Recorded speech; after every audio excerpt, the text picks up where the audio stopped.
Assalamualaikum warahmatullahi wabarakatuh. Bismillahirrahmanirrahim. Alhamdulillahirabbil alamin. Wassalatu wassalamu ala asyrofil anbiya'i wal mursalin wa ala alihi wa sahbihi ajma'in, amma ba'd. Bapak-bapak dan ibu-ibu yang kami hormati, hadirin wal hadirat rahimakumullah, para pengunjung Masjid Raya Syekh Zayed sekaligus jamaah sholat subuh yang dimuliakan oleh Allah Subhanahu wa Ta'ala. Alhamdulillah wa syukrulillah, pada kesempatan pagi hari ini kita masih diberi kesempatan oleh Allah Subhanahu wa Ta'ala untuk melaksanakan salah satu kewajiban kita sebagai seorang muslim, yaitu melaksanakan ibadah sholat. Dan istimewanya ibadah sholat kita ini kita laksanakan di awal waktu, berjamaah, dan di masjid. Ini merupakan kenikmatan yang sangat istimewa. Oleh karena itu, mari amalan-amalan yang semacam itu kita pertahankan, kita istiqomahkan. Dan sekaligus pada pagi hari ini kita mudah-mudahan dicatat oleh Allah Subhanahu wa Ta'ala sebagai hamba Allah yang selalu memakmurkan masjid-masjidnya Allah Subhanahu wa Ta'ala. Dan mudah-mudahan kita juga dicatat oleh Allah Subhanahu wa Ta'ala sebagai hamba Allah yang senantiasa beriktikaf di dalam masjidnya Allah Subhanahu wa Ta'ala. Dan alhamdulillah, setelah kita melaksanakan ibadah sholat subuh secara berjamaah, kita menyempatkan diri untuk hadir, untuk menghadiri mendengarkan kajian yang diadakan oleh pengurus Masjid Raya Syekh Zayed yang ada di Surakarta ini. Mudah-mudahan kita senantiasa mendapatkan ilmu yang bermanfaat, maslahat di dunia wal akhirah. Bapak-bapak dan ibu-ibu yang kami hormati, pada kesempatan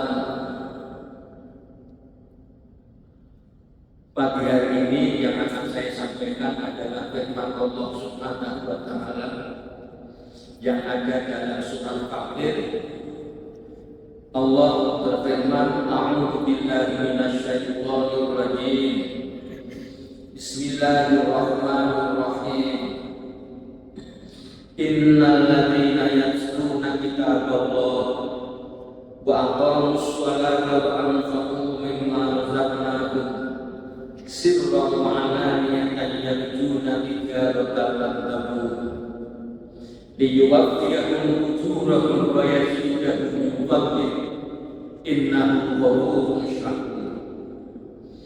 Bapak-bapak dan ibu-ibu yang kami hormati, dua ayat dari surat Fatir, ayat 29 sampai 30 ini menerangkan bahwa ada 3 amalan yang perlu kita laksanakan sebagai hamba Allah, dan mungkin bisa juga kita jadikan amalan-amalan istimewa kita di bulan Ramadan,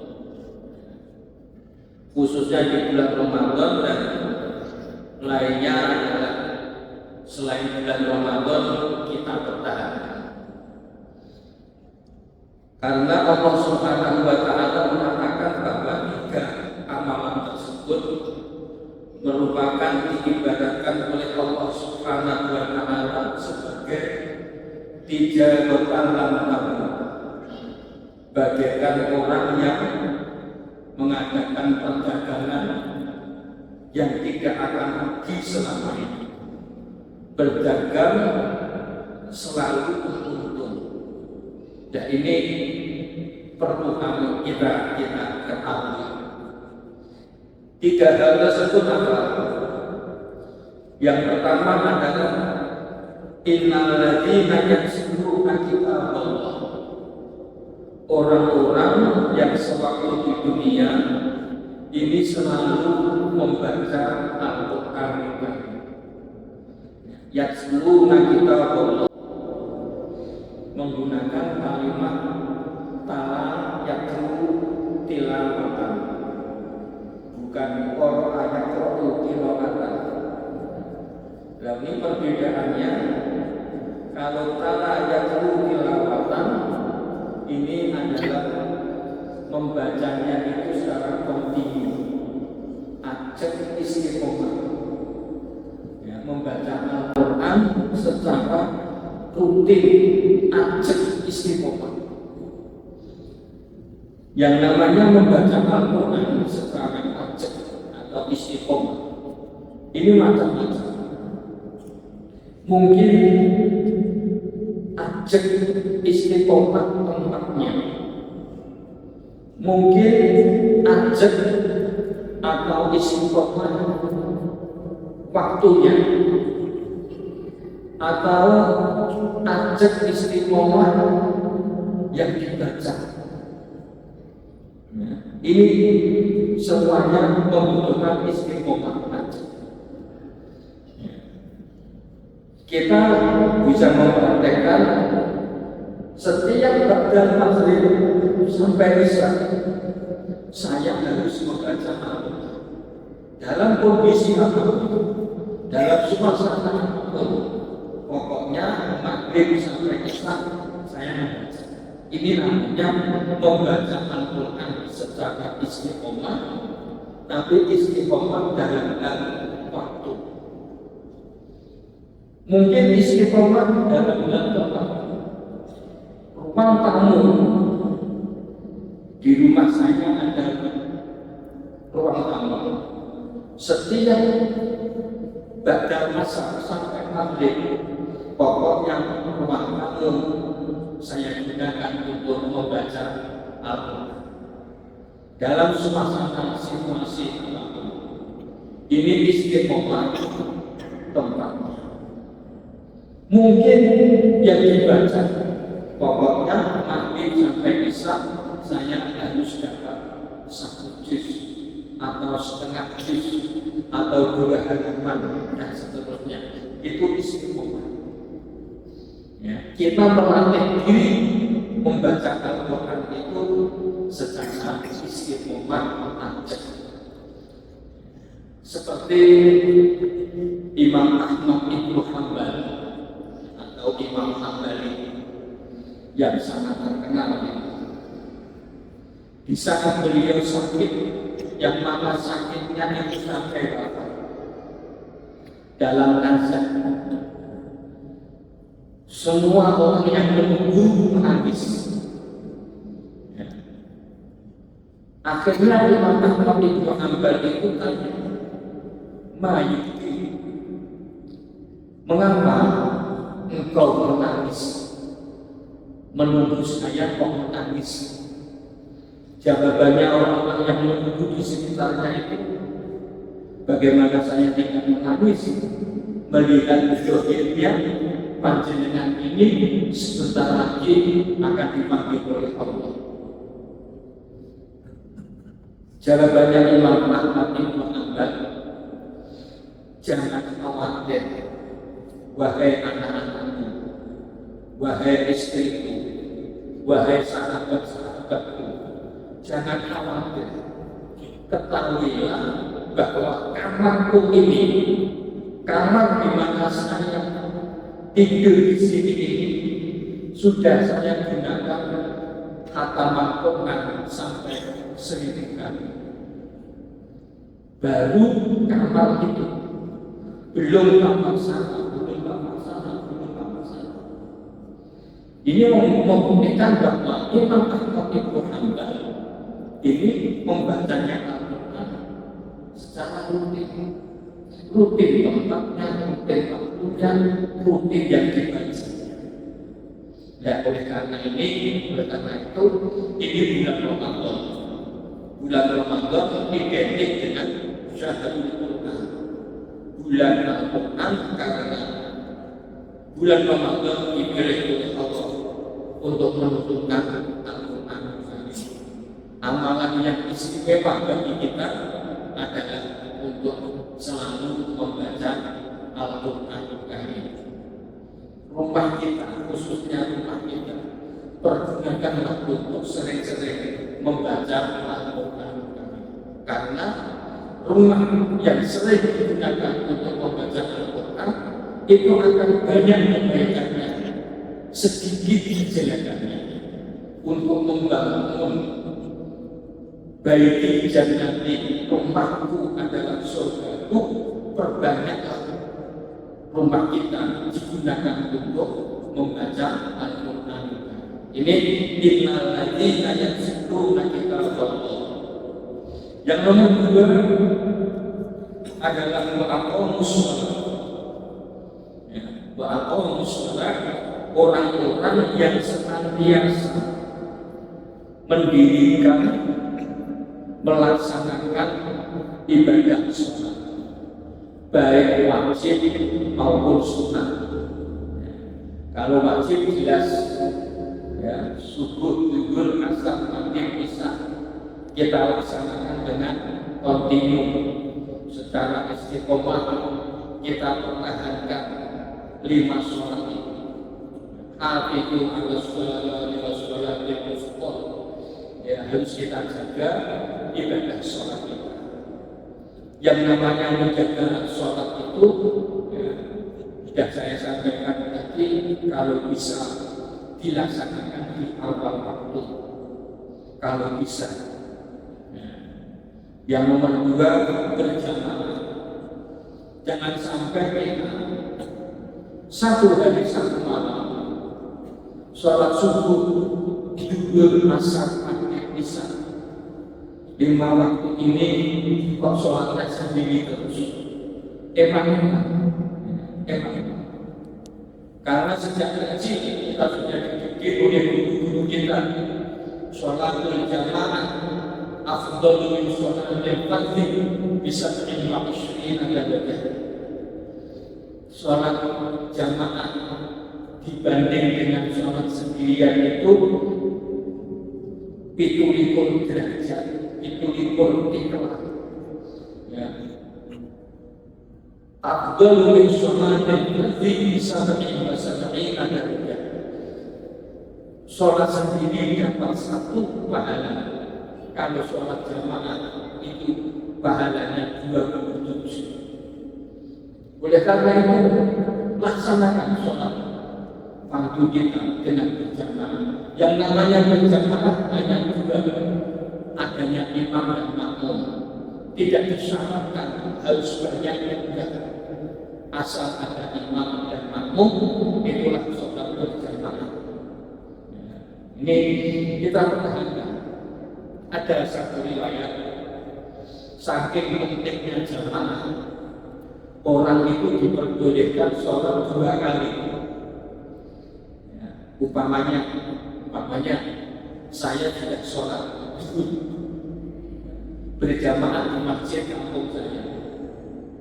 Setelah saya pulang jam 1 siang, istri saya baru pulang dari pasar atau dari toko atau dari main di rumahnya teman. Saya pulang, saya tanya, sudah sholat dulu belum? Belum. Saya bukan tidak diperbolehkan karena dia. Saya diajarkan untuk menyuruh istri saya, ayo dan sholat dan wudu tak imamnya Pak Umar, padahal saya sudah sholat. Ini jangan sampai istri saya itu sholat sendiri. Ya, ini ablijalul Allahu ala lisan. Seorang bapak itu sebagai pemimpin keluarga itu bisa diartikan semacam itu.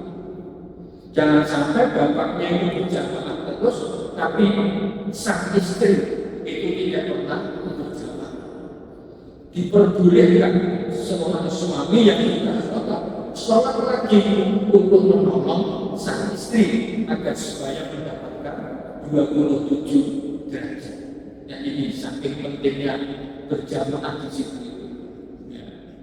Dan berjamaah itu ya, di samping dapat pahala 27, ini bisa sangat mendekati diterimanya sholat kita ya, dengan berjamaah. Kalau sendiri ini amit-amit sulit untuk diterima oleh Allah Subhanahu wa Ta'ala. Banyak keterangan-keterangan yang semacamnya. Yang nomor 3 adalah usahakan di masjid.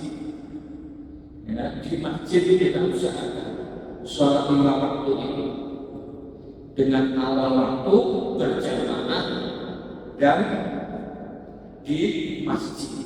Kalau sudah melaksanakan sholat semacam itu, insya Allah kita ini sudah melaksanakan ibadah sholat dengan sebaik-baiknya, menjaga sholat kita. Bapak-bapak dan ibu-ibu yang kami hormati, amalan yang ketiga, ya, ini di bulan Ramadan. Di bulan Ramadan sholat itu berbeda. Bukan cuma sholat 5 waktu, ada sholat istimewa di bulan Ramadan. Adanya cuma di bulan Ramadan, yaitu sholat tarawih. Ya, jadi ciri khas Ramadan itu bukan puasanya, bukan darusan Qur'annya. Kalau darusan Qur'an itu di bulan Syawal ada, di bulan Rajab ada, di bulan Syawal ada. Ya. Terus puasa pun di bulan-bulan lain ada. Cuma bedanya hukum. Kalau di Ramadan wajib, kalau di bulan selain Ramadan itu sunnah. Tata caranya sama. Ya. Tetapi kalau bicara sholat tarawih, cuma adanya di bulan Ramadan. Ya. Ada orang yang sholat tarawih di bulan Syawal. Atau sholat tarawih di bulan Rajab di sini belum waktu. Ya. Oleh karena itu pertahankan sholat tarawih kita, dipertahankan. Ya. Mungkin di kampung-kampung kita ini tanggal 1 sampai tanggal 5 full. Wajib itu tapi kalau sudah ada 7 mereka di malam bisketo nanti di pertengahan itu banyak pengumuman orang hilang ciri-cirinya itu sambungan karena apa? Yang mana biasanya di masjid sekarang sudah tidak ada. Nah ini pertahankan sholat tarawih kita ini karena khas Ramadan adalah tarawih. Apa yang bisa menjadikan orang itu meninggalkan tarawih? Itu biasanya kalau sudah mendekati Idul Fitri, ya sudah memikirkan baju, sudah memikirkan ini, nah ini sudah goyang tarawihnya. Ya, untuk itu bulan Ramadan adalah awalul rahmah wa awsatuhu maghfirah wa akhiruhu itqun minan nar. Yang 10 pertama ini kita pertahankan. Ya, pertahankan agar supaya kita betul-betul mendapatkan rahmatnya Allah Subhanahu wa Ta'ala. Bapak-bapak dan ibu-ibu yang kami hormati, yang ketiga adalah wa anfa'u mimma razaqnahum sirran wa alaniyah. Ada amalan yang sangat bagus kita laksanakan adalah suka berinfak atau suka sedekah, ya, memberikan bantuan kepada saudara-saudara kita yang membutuhkan, ya, bersedekah. Apalagi kalau kita jalankan di bulan Ramadan, ini sangat-sangat, ya, dianjurkan oleh Rasulullah Shallallahu Alaihi Wasallam dan dianjurkan juga oleh Allah Subhanahu wa Ta'ala. Jadi amalan yang ketiga adalah kita bersedekah. Bersedekah ini dalam suasana situasi kondisi apapun sebisa mungkin kita laksanakan. Dalam keadaan sakit, kita dalam keadaan sakit itu justru kita memperbanyak sedekah. Karena apa? Kalau kita dalam keadaan sedekah, dalam keadaan sakit, kok suka bersedekah, sedekah itu akan menjadi syifa, akan menjadi obat. Daru biswadaqah, obatilah penyakit-penyakitmu dengan memperbanyak sedekah. Jadi kalau kita baru diberi sakit oleh Allah Subhanahu wa Ta'ala, kita usahakan ikhtiar dokter monggo, ke terapi monggo, tetapi ikhtiar batin kita tambahi dengan sedekah kita, memberi bantuan kepada tetangga-tetangga kita yang baru membutuhkan bantuan kita semuanya. Kalau kita baru mendapatkan bala, ya, kalau kita baru mendapatkan ujian dari Allah, ujian apapun, mari bala dari Allah itu kita tangkis dengan sedekah. Ya, kalau kita dalam keadaan mendapatkan musibah dari Allah Subhanahu wa Ta'ala, musibah itu kita istilahnya kita tangkis, kita barengi dengan sedekah-sedekah kita. Karena sedekah yang diberikan di saat kita mendapatkan bala itu merupakan istimulasi, benteng yang sangat luar biasa, benteng yang sangat kokoh. Dalam arti kalau kita mendapatkan bala, seakan kita mendapatkan bala dan kita bersedekah, maka badan kita ini seakan-akan dipagari oleh Allah Subhanahu wa Ta'ala. Tidak akan ada bala lagi yang akan masuk ke dalam tubuh kita. Jadi istimulasi merupakan benteng yang sangat kokoh. Bapak-bapak dan ibu-ibu yang kami hormati, jika kita kaya, kalau kita kaya, sugih, kok gelap sedekah, itu menimbulkan apa? Menimbulkan aziyadah wal barakah. Kalau kita kaya, kok sedekah, ini akan memunculkan aziyadah wal barakah. Kekayaan kita akan ditambahi oleh Allah Subhanahu wa Ta'ala dan kekayaan kita akan menjadi berkah. Berkah itu adalah ziyadatul khair, akan bertambah kebaikan-kebaikannya. Yang terakhir adalah miskin. Kalau kita dalam keadaan miskin, kok belum sedekah? Miskin tapi sedekah. Ini perlu kita ketahui bahwa yang namanya sedekah tidak harus banyak, tidak harus banyak. Ya. Nah, orang yang miskin ini kok belum sedekah, ini akan mempercepat kekayaannya. Paribasa duwe kepengin sugih kok melarang terus ning kok duwe kepinginan sugih. Ayo kita bersedekah. yang miskin-miskin itu. Yang miskin-miskin itu senang bersedekah, maka akan mempercepat kayanya. Karena ada hadis istilah rizqo biswadaqah.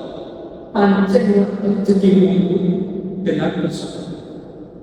Jadi kalau kita ini sering bersedekah, bisa akan mempermudah Allah Subhanahu wa Ta'ala memberikan rezeki kepada kita semua. Untuk itu yang namanya sedekah itu dalam suasana situasi kondisi apa, khususnya di bulan Ramadan ini, maka ada tradisi takjilan akan membeli jagung, ya, ada lagi dengan sedekah apapun, karena di bulan Ramadan itu nilai sedekah tidak seperti di bulan-bulan yang lain. Di bulan Ramadan semuanya dilipat gandakan oleh Allah Subhanahu wa Ta'ala. Nah, kalau kita bersedekah itu ada dua cara. Diperbolehkan semua, apakah sedekah kita ini secara rahasia atau terang-terangan, boleh sirrul alaniah, diperbolehkan oleh Allah Subhanahu wa Ta'ala. Bapak-bapak dan ibu-ibu yang kami hormati, hadirin wa hadirat rahimakumullah, orang-orang yang semacam itu melaksanakan tiga hal tersebut diibaratkan oleh Allah Subhanahu wa Ta'ala, yarjuna tijaratan lan tabur, bagaikan orang yang mengadakan perdagangan yang tidak akan rugi selamanya. Iwamiyatu ujurahum bayazidahum min fadlih innahu ghafurun syakur. Yang terakhir, orang yang semacam itu akan mendapatkan ampunan dari Allah Subhanahu wa Ta'ala. Mudah-mudahan kita selalu diberi kekuatan oleh Allah Subhanahu wa Ta'ala sehingga kita mampu melaksanakan ibadah puasa ini selama 1 bulan penuh dengan amalan-amalan yang telah ditentukan oleh Allah dan Rasulullah sallallahu alaihi wasallam. Rabbana atina fid dunya hasanah wa fil akhirati hasanah wa qina adzabannar wa adkhilna jannata ma'al abrar ya aziz ya ghaffar ya rabbal alamin. Allahumma inni as'aluka al-jannah wa a'udzu bika minan nar. Allahumma innaka 'afuwwun tuhibbul 'afwa fa'fu 'anna ya karim bi rahmatika ya arhamar rahimin. Sallallahu ala sayyidina Muhammad wa ala alihi wa sahbihi ajma'in walhamdulillahi rabbil alamin. Assalamualaikum warahmatullahi wabarakatuh.